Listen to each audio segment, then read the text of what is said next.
Hello students, अब निकालेंगे हम क्या, ड्रिफ्ट वेलोसिटी का फॉर्मूला।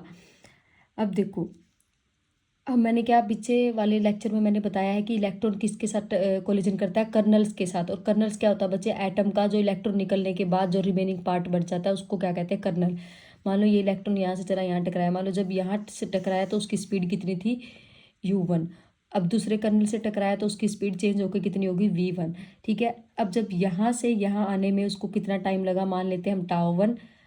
कितनी डिस्टेंस, जो टाउ होता है बच्चे वो होता है रिलैक्सेशन टाइम, लैम्डा होता है वो होता है मीन फ्री पाथ, और ये क्या है बच्चे, एक्सेलरेशन। अब पहले बात तो लैम्डा, इसको लैम्डा टाउ को कैसे समझाओगे। टाउ होता है बच्चे the time between two successive collision, यानी कि दो सक्सेसिव कोलिजन के बीच में कितना टाइम लगा इलेक्ट्रॉन को, उसको बोलते हैं रिलैक्सेशन टाइम। और लैम्डा होता है मीन फ्री पाथ, दो सक्सेसिव कोलिजन के बीच में इस इलेक्ट्रॉन ने कवर किया, और ये क्या हो गया बच्चे, एक्सेलरेशन।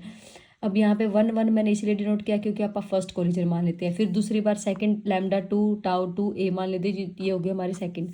अब देखो ऐसे थर्ड, ऐसे बहुत सारी होती है उसके अंदर। अब देखो, अब अपन क्या लिखते हैं कि एवरेज स्पीड, ड्रिफ्ट वेलोसिटी को वी डी का मतलब ड्रिफ्ट वेलोसिटी। तो एवरेज स्पीड अगर मैं लिखूँ, वेलोसिटी लिखूँ तो कैसे लिखूंगी, v1 + v2 + v3, क्योंकि इसके अंदर क्या होता है, एन नंबर ऑफ कोलिजन होते हैं, तो इसलिए लिखा v1 + v2 + v3 vn divide by n। या एवरेज का फॉर्मूला होता है बच्चे।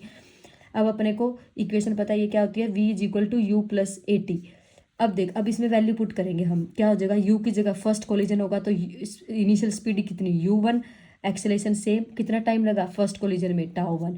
फिर जब दूसरी लिखेंगे तो कितनी स्पीड थी उस टाइम, u2 + a एक्सेलेशन तो सेम रहेगा बच्चे।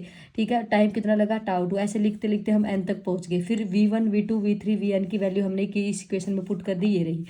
अब देखो, पुट करने के बाद इन सब में से u1 u2 u3 इन सबको हमने अलग कर लिया, और a कॉमन लेके τ1 + τ3 अप टू τn तक उनको अलग कर लिया, divide by n as it is.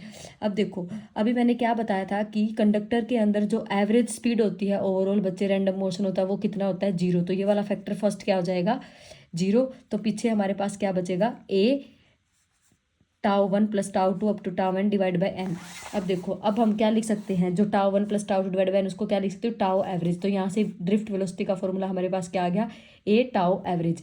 अब एक्सेलेरेशन क्या पुट करेंगे हम, फोर्स का फॉर्मूला देखो, हमने फोर्स निकाला था क्या, कि जो कंडक्टर के अंदर इलेक्ट्रॉन में एक फोर्स एक्सपीरियंस करते हैं जब इलेक्ट्रिक फील्ड अप्लाई करते हैं, वो फोर्स कितना होता है, -e। माइनस क्यों लगाया, क्योंकि इलेक्ट्रिक फील्ड और इलेक्ट्रॉन की डायरेक्शन दोनों की क्या बचे, अपोजिट, इसलिए मैंने ये लगाया। तो फोर्स का फॉर्मूला क्या होता है, मास इंटू एक्सेलेरेशन, और यहाँ से एक्सेलेरेशन का फॉर्मूला निकाला F/m, तो इसीलिए ये पुट किया बच्चे -e डिवाइड बाय m। ये मैंने ऐसे किया, टाउ एवरेज ऐसे कैसी। तो ड्रिफ्ट वेलोसिटी का फॉर्मूला हमारे पास निकल गया क्या, -e divide by m tau average.